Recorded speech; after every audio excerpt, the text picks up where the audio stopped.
Hello everyone, एक बार फिर से स्वागत है आप सभी का मेरे यूट्यूब चैनल में। आज हम पढ़ेंगे कक्षा 10 का चैप्टर नंबर 17 जिसका नाम है कारतूस और इसके राइटर हैं हबीब तनवीर जी। यह हबीब तनवीर जी द्वारा लिखा गया एक अध्याय है जिसका शीर्षक है वो कारतूस है और हबीब तनवीर जी द्वारा लिखा गया यह अध्याय एक सच्ची घटना पर आधारित है। तो पाठ को पढ़ने से पहले हम पाठ के बारे में कुछ जानकारी है वो प्राप्त कर लेते हैं। पहले कि अंग्रेज इस देश में व्यापारी के वेश में आए थे। शुरू में व्यापार ही करते रहे, लेकिन उनके इरादे केवल व्यापार करने के नहीं थे। धीरे धीरे उनकी ईस्ट इंडिया कंपनी ने रियासतों पर कब्जा जमाना है वो शुरू कर दिया। इनकी नीयत उजागर होते ही अंग्रेजों को हिंदुस्तान से खदेड़ने के प्रयास भी शुरू हो गए।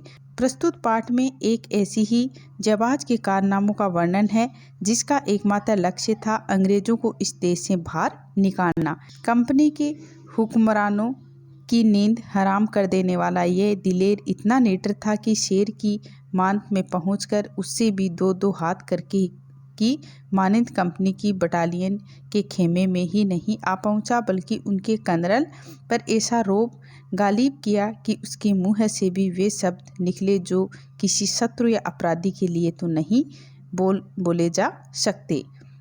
अब हम पाठ को स्टार्ट करते हैं। पात्र कर्नल, लेफ्टिनेंट, सिपाही सवार, अवधि 5 मिनट, जमाना सन 1799, समय रात्रि का, स्थान गोरखपुर के जंगल में कर्नल कॉलिंज के खेमे का अंदरूनी हिस्सा। 2 अंग्रेज बैठे बातें कर रहे हैं। कर्नल कॉलिंज और एक लेफ्टिनेंट खेमे के बाहर है। चांदनी छटकी हुई है, अंदर लैंप जल रहा है। कर्नल, जंगल की जिंदगी बड़ी खतरनाक होती है। यानी 2 अंग्रेज हैं वो बैठे आपस में बात कर रहे हैं, जिसमें कर्नल कॉलिंज और एक लेफ्टिनेंट खेमे के बाहर है। चांदनी है वो छिटकी हुई है, अंदर लैंप जल रहा है। कर्नल, जंगल की ज़िंदगी बड़ी खतरनाक होती है। ये कर्नल कह रहे हैं कि जंगल की ज़िंदगी है वो बड़ी खतरनाक होती है। लेफ्टिनेंट, हफ्तों हो गए यहाँ खेमा डाले हुए। खेमा यानी डेरा, अस्थायी पड़ाव। सिपाही भी तंग आ गए हैं। ये वजीर अली आदमी है या भूत, हाथ ही नहीं लगता। यानी जो वजीर अली है वो अंग्रेज़ों की हाथ नहीं लग रहा है, तो लेफ्टिनेंट कह रहा है कि ये आदमी है या भूत, हाथ ही नहीं लगता। कर्नल, उनके अफसाने सुन के रॉबिन हुड के कारनामे याद आ जाते हैं। अंग्रेज़ों के खिलाफ उसके दिल में किस कदर नफरत है। कोई 5 महीने हुकूमत भी की होगी, मगर इस 5 महीने में वो अवध के दरबार को अंग्रेजी असर से बिल्कुल पाक कर देने में तकरीबन कामयाब हो गया था।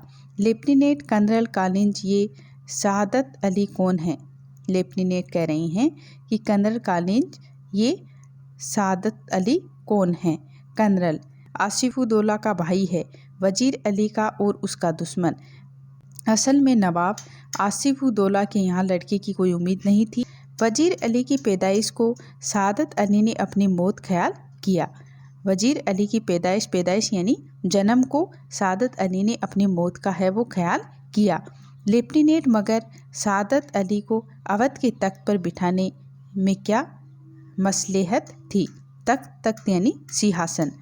कर्नल, शहादत अली हमारा दोस्त है और बहुत ऐश पसंद करता है। ऐश यानी भोग विलास पसंद करने वाला आदमी है, वो ऐश पसंद करता है, इसलिए हमें अपनी आधी मुमलिकत जायदाद दौलत दे दी और 10 लाख रुपए नगद।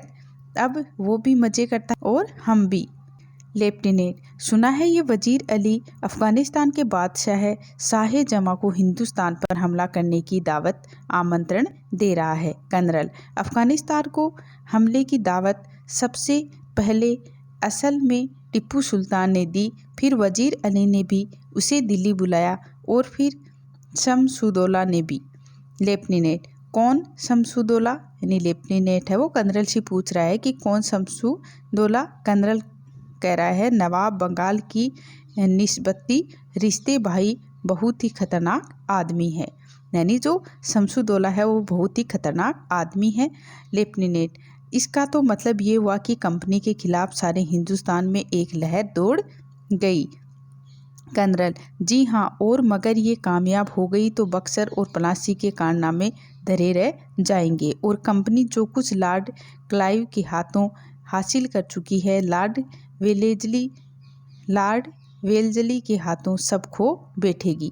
यानी कर्नल कह रहा है कि जो कुछ भी लॉर्ड क्लाइव के हाथों हमने हासिल किया था, प्राप्त किया था, हासिल यानी प्राप्त करना, वो लॉर्ड वेल्जली के हाथों हम सब कुछ है वो खो बैठेंगे या खो बैठेगी हमारी कंपनी।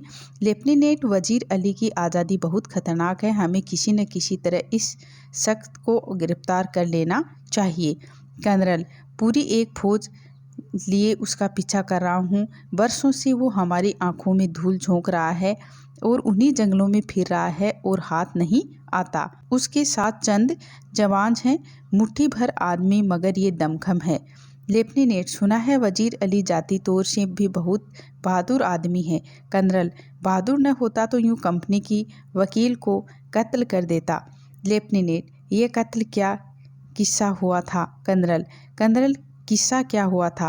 उसको उसके पद से हटाने के बाद हमने वजीर अली को बनारस पहुंचा दिया और 3 लाख रुपए सालाना वजीफा मुकर्रर कर दिया।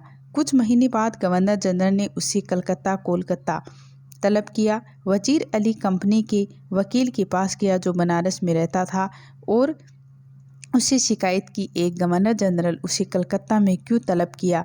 वकील ने शिकायत की परवाह नहीं की, उल्टा उसे बुरा भला सुना दिया। वजीर अली के 2 दिल में यूं ही अंग्रेज़ों के खिलाफ नफरत कूट कूट कर भरी है। उसने वजीर से वकालत का काम तमाम कर दिया। लेफ्टिनेंट: और भाग गया? कर्नल अपने जानिसारों समेत आजमगढ़ की तरफ भाग गया। आजमगढ़ के हुक्मारों यानी शासक ने उन लोगों को अपनी हिफाजत यानी सुरक्षा में घाघरा तक है वो पहुंचा दिया।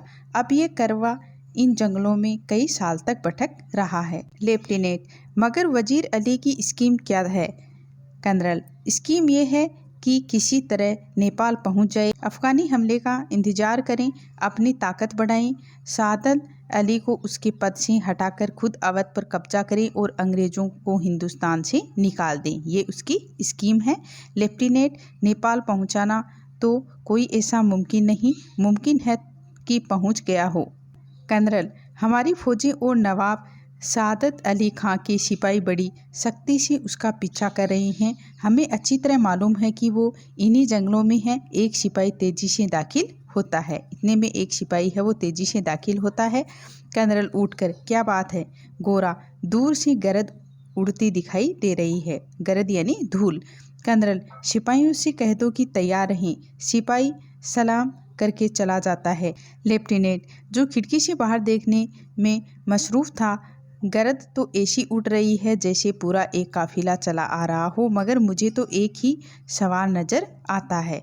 लेफ्टिनेंट कहते हैं कि गरद तो ऐसे उड़ रही है, गरद यानी धूल, कि पूरा एक काफिला चला आ रहा है, लेकिन मुझे तो एक ही सवार है वो नजर आ रहा है। कर्नल खिड़की के पास जाकर: हाँ, एक ही सवार है, सरपट घोड़ा दौड़ाए चला आ रहा है।